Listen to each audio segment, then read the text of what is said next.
If getting out of the military felt like slamming on the brakes, and now you're stuck between missing the rush of a deployment, feeling totally out of place at work, maybe even at home, you're not the only one carrying that weight. You might still want to be a good dad, a solid husband, a reliable coworker.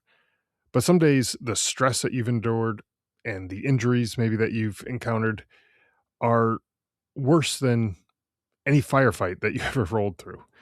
Imagine trading that edge for something else, a new mission, a tight crew that you can get along with.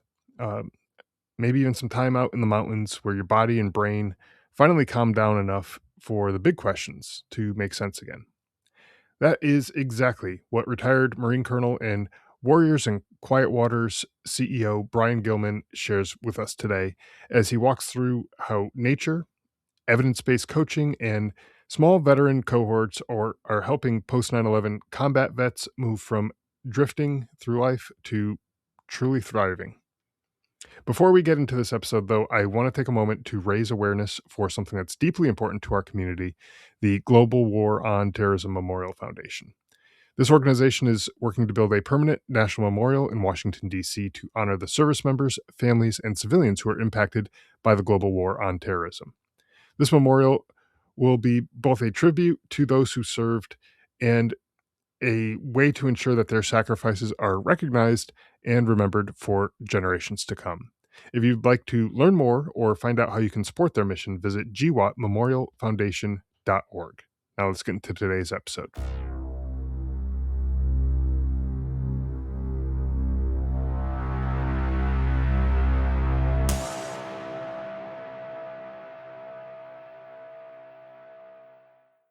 Hey, Brian, welcome to the show. Really glad to have you here. I'm really grateful to be here. Thank you.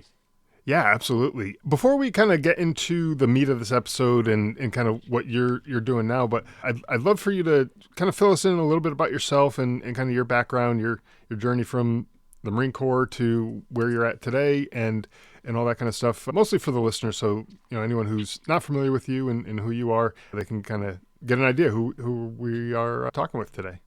Sure. So my name is Brian Gilman. I'm the Chief Executive Officer for Warriors and Quiet Waters Foundation, which is a 501c3 Veterans Impact Organization based in Montana. Montana native, grew up in Butte, Montana, and felt the call to serve late in my college career. So applied to the Marine Corps about halfway through my senior year in college. After I graduated, got accepted into the Marine Corps Officer Candidate School and was commissioned a second lieutenant in January 1994 with the intent to serve 4 years. But the Marine Corps did a great job of continuing to put what were incredible opportunities in front of me. So I ended up staying 27 years in the Marine Corps. Served in a variety of billets in mostly infantry, reconnaissance, and Marine Special Operations Command billets. Was a reconnaissance Marine by trade. Promoted to the rank of colonel and retired in 2020 at a Camp Lejeune Marine Special Operations Command to come back here and lead Warriors and Quiet Waters Foundation. The only reason I'm here is I got assigned a billet that I didn't really want when I was assigned to the Joint Staff as a lieutenant colonel at the Pentagon. I got assigned to an office called the Chairman's Office of Reintegration, thinking I was going to the J3, the Operations Directorate on the Joint Staff. As it turns out, this Chairman's Office of Reintegration was a office that the Chairman of the Joint Chiefs, Admiral Mullen at the time, created within his office of the Chairman to lead the military efforts and create an effective reintegration pathways for veterans. Like everybody that understands what their role is. I bloomed where I was planted, and even though I didn't want the job, fell in love with the work, fell in love with the idea of working in a purpose-driven organization, a nonprofit when I retired. Primarily because of the 400 or so nonprofits that I got the chance to bump up against while I was serving in that billet. And that's really what led me here. I was serving as the Chief of Staff at Marine Special Operations Command when this opportunity here at Warriors and Quiet Waters presented itself, and it was a pretty quick conversation between my wife and I. It was a veteran services organization in my home state, in the city my mother lives in, serving post 9/11 combat veterans. So it was the perfect transition that I was looking for, and it was definitely absolutely the right decision because I get this opportunity to come to work every day, lead this incredible team, and have the impact that we're having on post 9/11 combat veterans. So that's how I got here. Awesome. And I want to get more into what Warriors in Quiet Waters is Hmm. all about and things like that too. But it's awesome that you're able to find something that's close to home, close to where you want to be, and you didn't have Yep. to kind of make those sacrifices where a lot of people they might find a perfect opportunity for themselves, but Yeah. it's not in the place that they want to be, or vice versa. And so then you end up kind of being torn. Like, is that really what I want to be doing? Is that really where I want to be? But in your Yeah. case, it seems like that's exactly what you want to be doing and exactly where you want to be. So that's Yeah. I'm pretty I'm awesome. extremely aware of the the incredible unique opportunity this gave me. Most veterans don't get that alignment across all of their needs when they transition out of the service. So Sure. we're filled with gratitude, believe me, for this opportunity. Well, So that's great. That's great. And yeah. so you mentioned Warriors in Quiet Waters is obviously the organization you're talking about. Hmm. How they help post 9/11 combat veterans and their loved ones and things like that. Tell us about the organization. What exactly is it that you guys do, and how do you help work with these veterans? Yeah, I'll talk about what we do now, then I'll briefly talk about, how we got started. So Sure. what Warriors in Quiet Waters is today, as I mentioned, we're a 501(c)(3) Veterans Impact Organization, and our organization's purpose is to empower post 9/11 combat veterans to thrive and live purpose-driven lives. We do that through nature-based programs, but it's the nature activities that we do are not the point of the program. They're really co-facilitators in the program, and we can talk later if you'd like about how nature fills that role. Really, what we do is we use nature to put the veterans in the psychological and the emotional place they need to be in order to grapple with the hard, challenging questions that the rest of the program is going to throw at them in terms of how they build strength in these domains of thriving so that they can live thriving, purpose driven lives after the military. So it's anchored in week-long experiences in nature here in Montana at the beginning and the end, and it's a 9-month long program. In between those week-long experiences at the beginning and the end, the program's delivered remotely to the veterans in the places that they live through our program facilitators, and it's evidence-based programming. Our program is based on the most empirically rigorous research that's been done on what it takes human beings to thrive. And really that's what the program is about empowering veterans to build strength in these domains of thriving so that they can continue to have meaningful lives of service and purpose and continue to make a difference in the places that they live. And they get to pick what that difference looks like. So that's what we do now. That's not how we started. We were founded in 2007 by another retired Marine Colonel, Bozeman, Montana native, lifelong fly fisherman named Eric Hastings, who was a Vietnam veteran. He flew 168 combat missions in Vietnam, lost 5 pilots in his squadron, and he found meaning and healing from his experiences in Vietnam through fly fishing. Fast forward 2006, Eric's retired, and him and his wife conceive of this idea to create a fly fishing program for veterans to serve the tragically wounded warriors that were coming out of the combat theaters at the time. As you know, height of the wars, a lot of combat veterans coming home wounded. So they created a week-long fly fishing experience that was intended to really provide critically wounded combat veterans an opportunity to get outside of that hospital environment, find some respite from the stress and anxiety associated with their wounds, their transition, that hospital environment,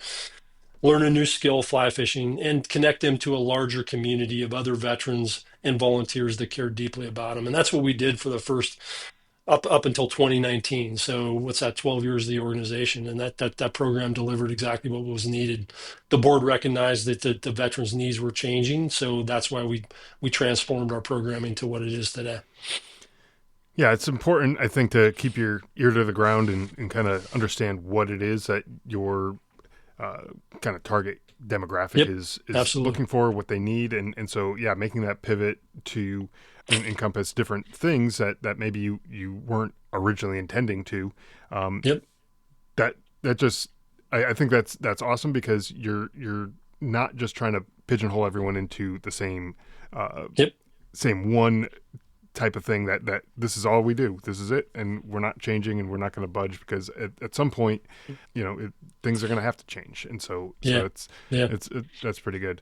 Now I've had some guests on the show before, actually one guest in particular. He was like one of my first guests on this show years ago, and he was talking about how nature to him is his therapy, it's his church, it's his, just way to go out and kind of clear his mind, just getting outdoors, Hmm. getting in touch with nature, whether it's hiking on a trail or, canoeing down a river, or, whatever it is that he's doing. He's outside, and nature is his place where he goes for healing. And I'm sure Hmm.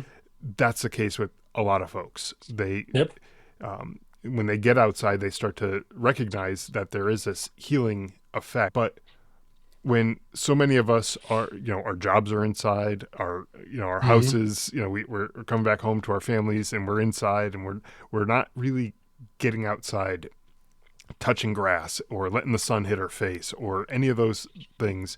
We start to miss out on that. And Hmm. so I think the nature piece of it that you were just talking about is pretty important. And not only just while you're going through your program, but for the long term too. I mean, I Yeah. think everyone needs to get outside, and Yep. whether it's go for a walk or go for a bike ride or whatever, something just simple, just getting outside, I think is important no Hmm. matter where you are, Yeah. just to get out there, right?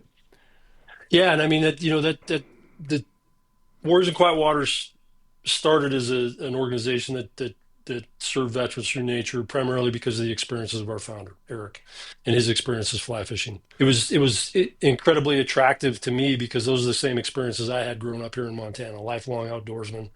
When I needed to go somewhere to get centered, to figure things out, just to relieve stress, I always went to the mountains or the water here in Mm-hmm. Montana. So I understood, and Eric understood what nature could provide us. I really didn't understand the why behind it till I got here and really started digging into the research that explains it all. And the fact is that if you give it a chance, nature's going to have that effect on all human beings. I mean, there's a huge body of research that's been done, and it identifies the physiological changes that happen as a result of us spending time in nature. Just spending time in nature when you're not paying attention to your phone, your cortisol levels are coming down. So Mm-hmm. your stress and your anxiety is being relieved. Your serotonin levels are coming up, which means your positive affect, your hopefulness, your positive view on the world is increasing. Spending time in nature actually increases the production of killer cells, those cells in our body that fight disease. You're spending time in the sun, so your circadian rhythm's getting back into sync, and you're probably going to be sleeping better. You're typically more active when you're spending time in nature. So all of these positive physiological effects happen just spending time in nature. And then when you add a activity like the activities that we utilize in our program, fly fishing, archery hunting, and photography, you get some additional benefits. These are all activities that require a light focus, but they don't require, the kind of problem solving focus that we apply when we're trying to solve a math problem or something like that. Mm-hmm. And they're enjoyable activities. So when you're doing those kind of activities in nature, the first thing that happens is you're enjoying them, so you're looking forward to more. So your brain starts dumping dopamine into your system, and dopamine is that chemical that causes us to anticipate future hope, future things that we look forward to. And the combination of comfort and dopamine together in your system, based on what the research tells us, makes us more creative and better problem solvers. Okay. And then when you think about the light focus aspect of it, what that does is it actually activates the regions of your brain that are most active when you're lightly focused, when you're mind wandering. And the combination of all that together gives you an opportunity to arrive to epiphanies. Have you ever had an epiphany in the shower Yeah. Yeah. or driving down the highway? Oh yeah. Something that requires light focus. And there's actually a name for that those regions of the brain that they call the default mode network. And when the default mode network is active, while you're lightly focused on the activity at hand, those regions of the brain that are active are also processing things that you've been consciously processing. And that allows you often to arrive to those epiphanies. They actually call it the shower effect because sometimes you arrive at epiphanies in the shower. Sure. So when you think about all these things coming together, your stress and anxiety is coming down, your positive affect, your outlook on life is becoming more hopeful.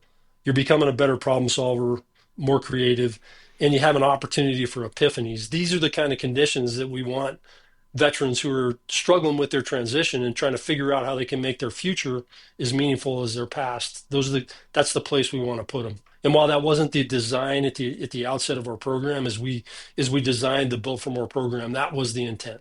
And I tell my team all the time, one doesn't work without the other. What makes our program effective is we combine that evidence-based programming with those experiences in nature, where we're seizing on the opportunity when the veterans are in their best place to solve those challenges and to arrive at those epiphanies. So the program's a complete package, and every piece of it's just as important as the others. So you have the nature pieces, kind of bookends on Hmm. either end, right? And then Hmm. in the middle, you mentioned there's some virtual Yep. stuff that people can do from home, essentially. Hmm. What do those sessions look like, and what's the frequency, time commitment, that type of thing that you look for? Yeah. Yeah, that's a great question. So when we designed the Build for More program, we knew that the kind of change that we were trying to achieve wasn't something that could happen in a short amount of time. So we knew that it was gonna take some time. It was going to take work on behalf of the veterans in order to fully benefit and achieve the outcomes we were trying to achieve in the program. We also recognize that the veterans that we serve have busy lives, and the chances of them coming to Montana for big chunks of time were probably very limited, as well as their ability to come to Montana twice in a year. So we spread the program deliberately over 9 months to deal with those realities of the veterans' lives and to make it manageable. So a veteran's going to spend about 3 hours a week engaging with the program when they're at home. And I want to clarify that the veterans go through the program in cohorts. So if you're a veteran in going through the Build for More program, you're going to be in a cohort with 7 other veterans. So cohorts of 8 combat veterans that go to it together. And that's key because the one of the primary outcomes that we try to achieve at the beginning of the program, at that initial experience when they're here in Montana, is to create tight bonds within that cohort and create commitment to the program and commitment to each other, that they're going to do the hard work and they're going to be there for each other as they go through the program. So what it looks like when a veteran's at home going through the Built for More program, we built online content based on what the research tells us about these domains of thriving, where they can access that content online and learn at their own pace. There's individual learning activities that they'll do after consuming that content. There's directed journaling prompts that we give them where they will journal on the content of the module that they're in, because a lot of the learning that happens in this program happens through deep reflection, and journaling is a great tool to use that. Every module over that 8 month period when they're at home is also anchored in a peer-to-peer discussion on the module content between two individuals in the cohort, and then it culminates in a cohort-wide facilitated discussion that's facilitated by our program facilitators. And these program facilitators are also really what they are. They're cohort managers. They're the ones that keep the cohort together and moving, help them solve problems, ensure they have access to the content, everything that they need, and they really drive the learning home in those facilitated discussions that happen in each of those modules. So there's 6 modules that they'll go through over the course of about 8 months. Then they'll come back to Montana for a capstone experience, another week-long immersion in nature with their cohort, getting that cohort back together, further cementing those bonds that we're trying to create in that cohort, and giving them an opportunity to put everything that they've learned and grown in the program into context. And then we ask them to put everything that they've learned in the form of what we call a roadmap on paper, which is they put on paper how they're going to apply everything that they brought on in the Built for More program to their lives going forward. So they got a toolkit to use when transition happens in the future, when they're facing future adversity, when they're trying to achieve big goals, things like that. They got a toolkit that they've built, and they've reflected on how they're going to apply that toolkit to their lives going forward.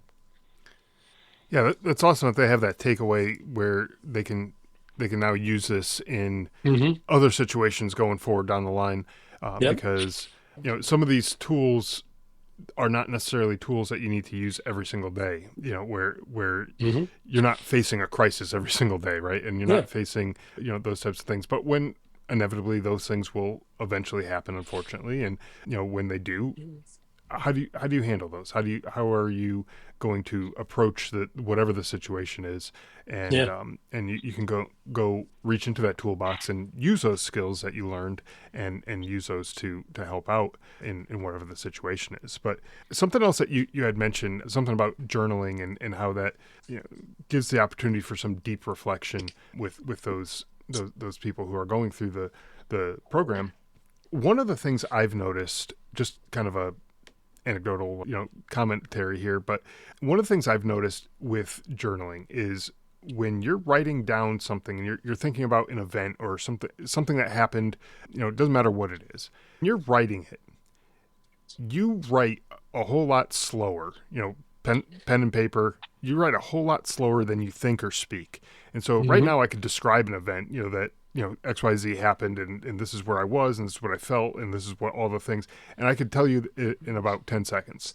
I wouldn't even get the first line written in 10 seconds. And No, so in absolutely. order in order to get the full story out, it's going to take me some time, and in the downtime, if you will, while I'm busy writing, my brain can kind of think a little bit more, a little bit Yep. deeper Yep. about whatever that incident is, or that I'm writing about, whatever the thing is, and it gets me thinking a little bit more. Hmm. Not just me, it's anybody really. Yep. Get you thinking a little bit more, and sometimes it can reveal certain things that maybe you forgot about, or Absolutely. maybe you consider a different angle, or maybe you just have a different way of thinking of whatever the situation is, and it can really help you drill down into the the nitty gritty of whatever it is, and that's where sometimes you might find some healing taking place, because Hmm. you might have uncovered something that maybe you forgot all about, Yep. depending on how long ago whatever it is that you're thinking about took place. And so, Yep. that journaling is an important thing, that Yep. you're talking about there. But Yeah, um, it's a critically critical tool that we use in the program. As you mentioned, it causes you to think deeper. It yeah, reinforces retention. It sparks your memory. All those things that you talked about, and that's why we use it, because it's an incredibly effective tool for thinking deeply about different subjects. And it's also something that they can go back and refer to.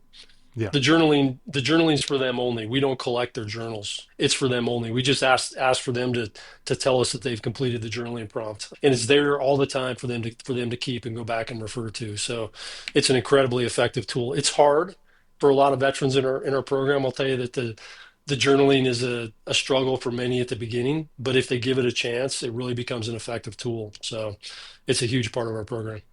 yeah. And sometimes digging up those old memories of things that are really upsetting or really bothersome, that it can be difficult to get into at first, but once Hmm. when you start working through it, kind of peeling back some of those layers of the onion, if you will, and kind of getting to the core of whatever the issue is, it can really help you figure out how to deal with whatever it is that you're dealing with, Yep. and move forward from that. um, Yep. but I know there's a lot of veterans who, they struggle with one thing or another, but a lot of times it's that reintegration back into civilian life, or Hmm. feeling like they have lost a sense of purpose or mission, identity, all of those things Hmm. after leaving the service. I'm sure, a lot of people listening have experienced something like Yep. that.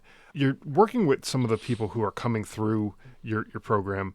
Is there any indication that someone maybe is maybe not quite ready for going through the full program, or is it, pretty much this is something that can be applied to, just about anybody, depending Yeah, on I where mean, they are in we in that journey.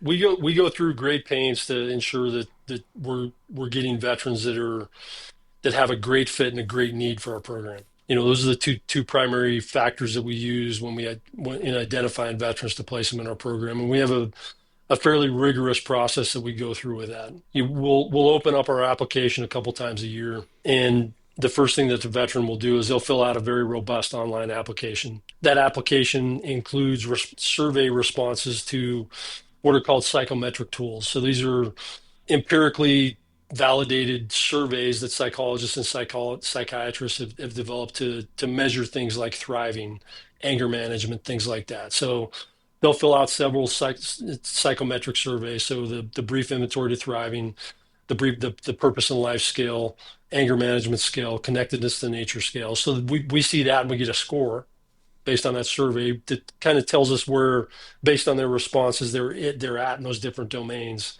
And then there are several open text responses to directed questions that we give them that we really utilize to identify their fit and their need and their readiness for the program. Those applications are collected and they're first reviewed by my program staff. So every application is reviewed by a member of my program team and they're rated for fit and need. Then they go to a second review by members of my staff that aren't on the program team that are rated in accordance with the same rubric for fit and need. And if there's any differences between that first and that second review, we'll have a conference to resolve it. Then we stack rank them based on their fit and need scores, and then we start calling applicants that we're looking to place in the program and do a 30-minute interview with them to confirm the fit and need. Once we've done that, then we'll work with them to place them in a cohort and place them in a program in the coming year. And we work really hard to try to form cohorts that are based regionally. So a bunch of veterans that are from the Southeast, Northwest, et cetera, because we want that community to continue after the program and putting them together in regions where they live are much easier. And we can tell how, like, we can talk about how we service that a little bit in our alumni engagement program if you'd like. That being said, the process isn't perfect. We do have veterans that come in the program and struggle a little bit with it. And in many cases, that's because of a life event that happens that they can't really give the time that they need to the program, or they're just not a good fit for the program at that time. And we'll work with them. We try to we'll do our best to keep them engaged in the program. But occasionally, we do have veterans that just can't finish the program, and we will continue to try to stay engaged with them and encourage them to reapply to come back in. So you have to be ready for positive change in your life in order to really capitalize on what Built for More brings to you. Yeah, and I think that's a key to any type of Hmm. therapy or anything else. Like if you're not Absolutely. ready for it, if you don't, in some cases you don't want it or don't think you deserve it or things like that, it's probably not going to be as effective as someone who's like I want to make this change. I need to make this change. Absolutely. So let's do this right now. Not to say that just give up and don't do anything. If that's you, it's just your results may vary if Yep. depending on Yep. your fitness for that type of program. But yeah, so you talked about the different cohorts having kind of a regional focus and trying to keep those folks in touch with each other for a little bit of that camaraderie that I think a lot of Hmm. us miss after getting out of the military. We all served with people. We all made friends, and we all had people that were important to us while we served. And then for one reason or another, you grow apart, and you're living in different parts of the country or different parts of the world, Hmm. and you lose touch with those people. I know that that's happened with Hmm. me, unfortunately, and I know that many other people are the same way. But in this case, if you get a bunch of people who are, from the same geographic area, it's a lot easier to stay in touch if you're near each other than if you're on Absolutely. opposite sides of the country. I know, yeah, sure. There's social media, there's phone calls and text messaging and things like that, but you're talking probably more in person connection. Is that kind of the gist of it? Yeah, it is. The great thing about our program is that we put you together in a cohort of a bunch of like-minded veterans that have had similar experiences. We give you a week of peak experiences in nature that are pretty unique and pretty awesome experiences. And then we give you something to look forward to 9 months later to get back together with that group. So that keeps veterans engaged in the program.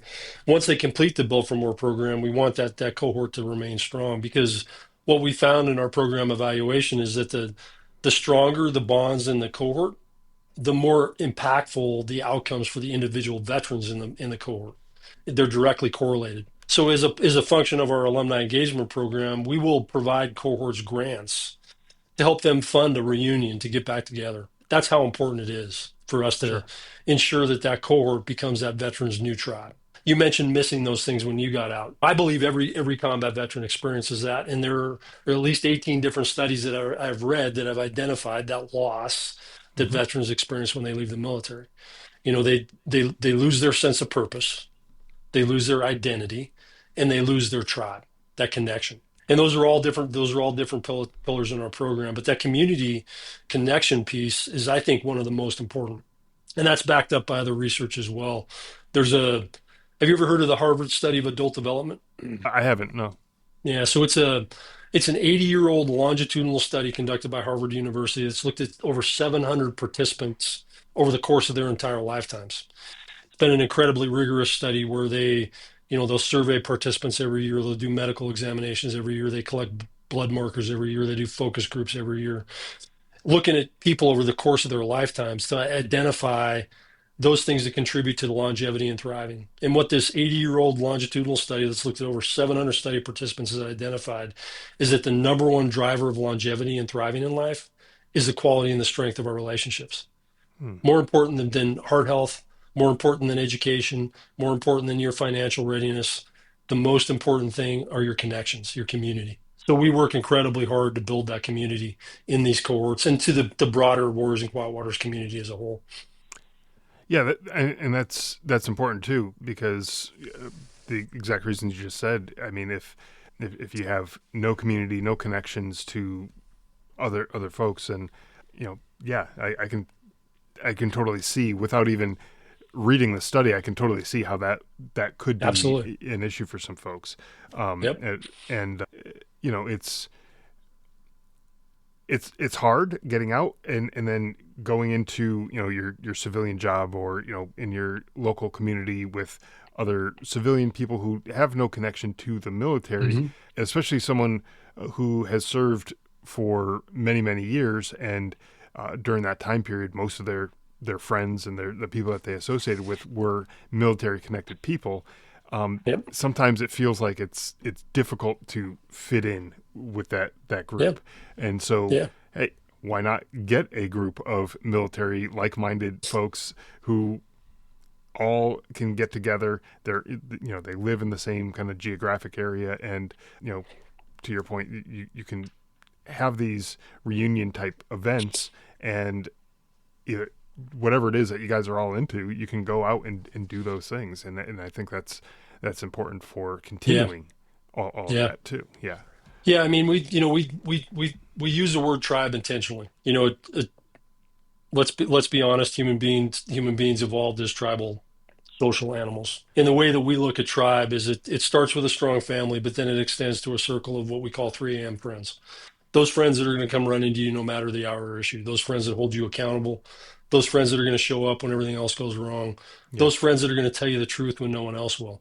So it's more than just proximity. It's having that person that you can rely on, and that that you can serve as well in their time of need. So we work incredibly hard on rebuilding that tribe, and we want that tribe to persist well after the Build for More program is over. So, and you mentioned duration of service. That's absolutely a factor, but I also think that the intensity of the relationship contributes to it as well. Okay. A combat veteran who served 4 years, yet shared these incredible, intense experiences with the comrades on his or her left or right. What they walked away with was a relationship that was probably more important to them than any other they've ever made in their life. And then Sure. trying to replicate that in civilian society when you leave the military is incredibly hard for a number of factors. So, veterans, in my experience coming through the program, sometimes have a hard time connecting outside of that military circle. And, we try to give them this tribe that they can rely on forever going forward. Yeah, and sometimes that shared connection, that whatever that experience was, whether it's something in combat, maybe a training event or something like that.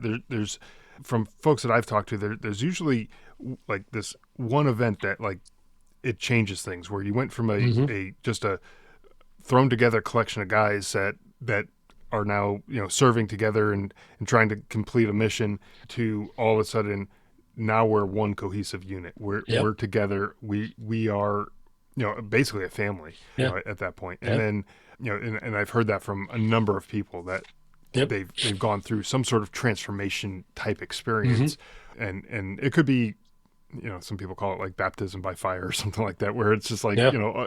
right in that moment it's like, yep, now I know these are my people. or Yeah, something else could have taken place. But you share that absolutely. experience, and you really can't share that experience with anybody else who wasn't there. and Hmm. and you're right, those experiences are super meaningful, and that connection, that bond is super strong. Yep, And that's a difficult thing to replicate. So um, absolutely. but when you go out and you're out in nature, you're doing the things that, quite frankly, humans were meant to do. Going Hmm. out and hunting or fishing, or all those things. Getting out Yep, into nature, that's that's another opportunity to make some of those connections. yep, Perhaps not as strong as while being in a firefight, but still pretty damn strong, I would imagine. Right? absolutely. Absolutely. And, that's why we use it. We use the term peak experience purposely as well. That's what we're trying to create is an experience where they're gonna walk away with this incredible sense of awe, wonder, and gratitude for that experience, which helps to create those bonds that, replicate those that are formed in combat. So, Yeah, absolutely. yeah. Now, you had mentioned several times the Built for More program, which is basically the program that we've been discussing. Hmm. Are there other programs that you guys offer, other types of things that you guys do, or is it primarily focused around the Built for More program?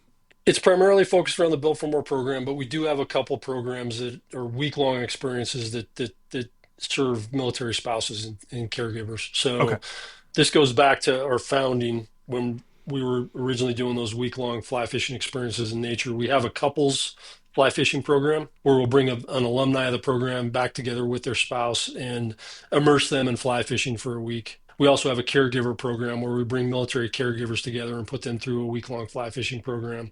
As part of our strategic plan, we're working to incorporate both of those programs underneath the Built for More framework and make them 9-month longitudinal programs that provide the similar types of outcomes that we're seeing for our veterans in the Built for More program.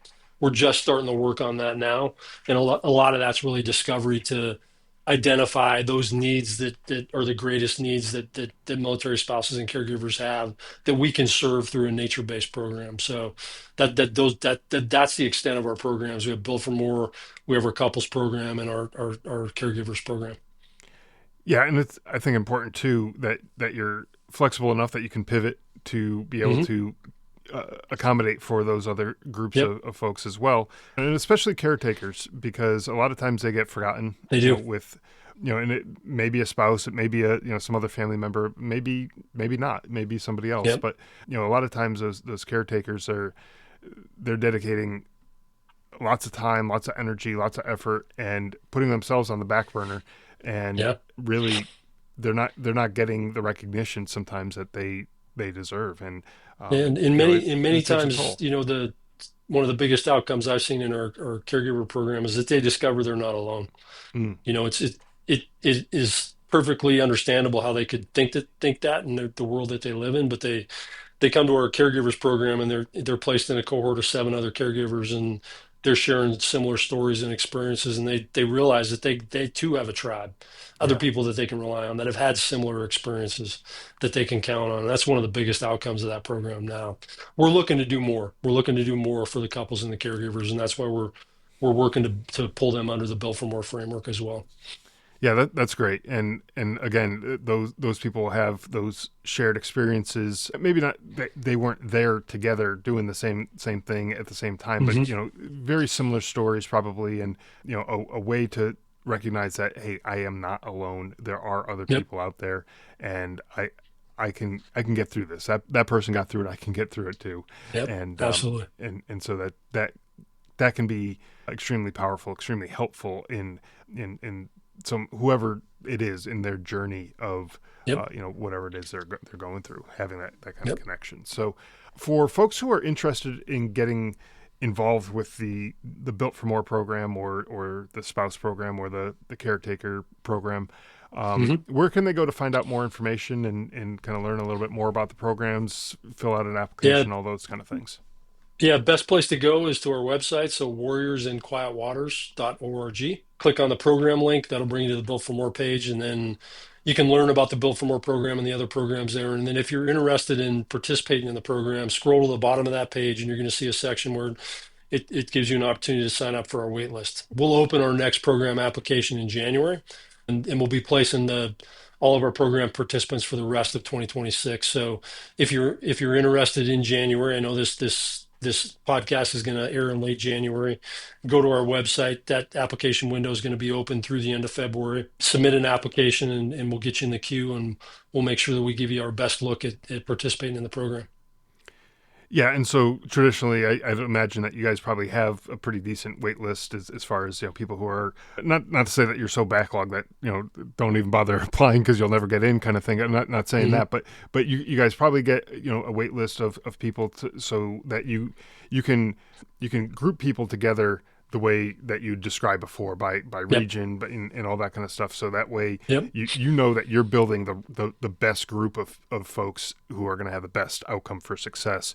And I think that's important that you're able to kind of put that out there and get folks together and at the right time, at the right place, at where it all just kind of works out for all of those people. So that's Yep. awesome. I will have the link to your website and all your social media things like that in the show notes for Great. any of the listeners there who are interested in filling out an application or learning more about the program or anything like that. So you guys can just check out the show notes. You'll be able to find that link there. Anything else that we missed that you'd like to touch on before we wrap up here?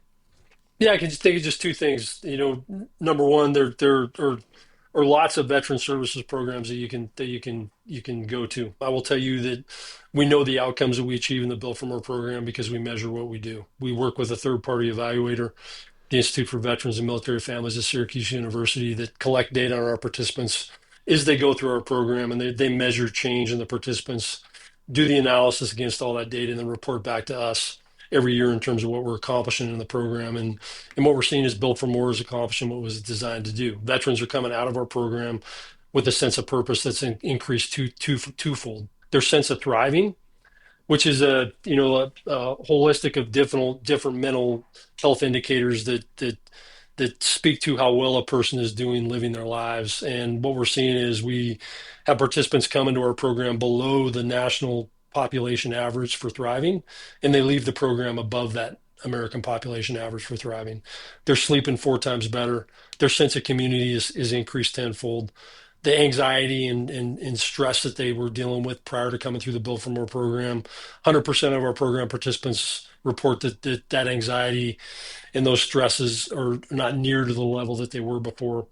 And 100% of our program participants report back that they feel fully equipped to deal with the challenges that life's going to continue to throw their way. So the program is delivering that package that we're looking for, and that's veterans that are able to thrive and continue to lead and serve in the communities that they live. So we're very proud of that. We're up in the ante on our program evaluation in 2026. We're doing a randomized control trial on the program. So the gold standard for program evaluation to really get to causality of the outcomes that we're achieving in the Built for More program.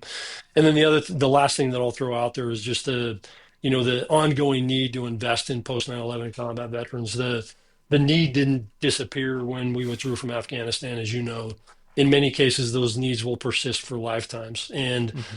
veteran support is probably one of the most underinvested areas of philanthropy in the United States. It garners about 1% of all philanthropic giving in the United States. Oh, And we need to invest more in our veterans because at the end of the day, thriving veterans make America stronger. They're going to go back and they're going to make sure that their families thriving, their communities are thriving. The organizations that they work in are going to be better because of them. The government that they serve, the civic groups that they serve are going to benefit from thriving veterans. They also serve as exemplars for the next generation. Ours is an all volunteer force. And if we want America's sons and daughters to raise their hand to volunteer to serve in the military, we need to show them exemplars and demonstrate that service in the United States military is both valued and valuable, and that they mm-hmm. can thrive after their service. And we need veteran exemplars across America demonstrating that to the next generation. So, with that, I'd just like to say thanks for having me on. Yeah, absolutely, and those are definitely some great points, and I'm glad that you were able to come on. We talked a little bit before we started recording here, Yeah, but one of the reasons that I want to have people like yourself on is because there are programs out there. There are lots of absolutely. programs out there, and if folks just don't know about the programs, they may start thinking to themselves like, I'm losing hope here. I have no place Yep. to turn. But there's always another place, and that's what I've been doing with this show, Absolutely. putting out all these resources, people like yourself and the Warriors in Quiet Waters and all the other organizations that are out there. I mean, if people are thinking to themselves, "Man, I've tried everything." Well, I'm pretty sure you haven't. There's Nope. always You something new, haven't. There's always always something something else. else. And Yep. so just kind of words of encouragement for folks, like just keep trying. Don't I give up. agree. I agree. And if that one thing that you tried didn't work, try something else. There's always something else. Absolutely. So Brian, thank you again for coming on the show, and thank you for everything that you guys are doing over there, and look forward to hear more great stuff coming out of Montana. So thanks And again. thank you for doing this podcast and thank you for your service. Yeah, you bet. Thanks. Thanks.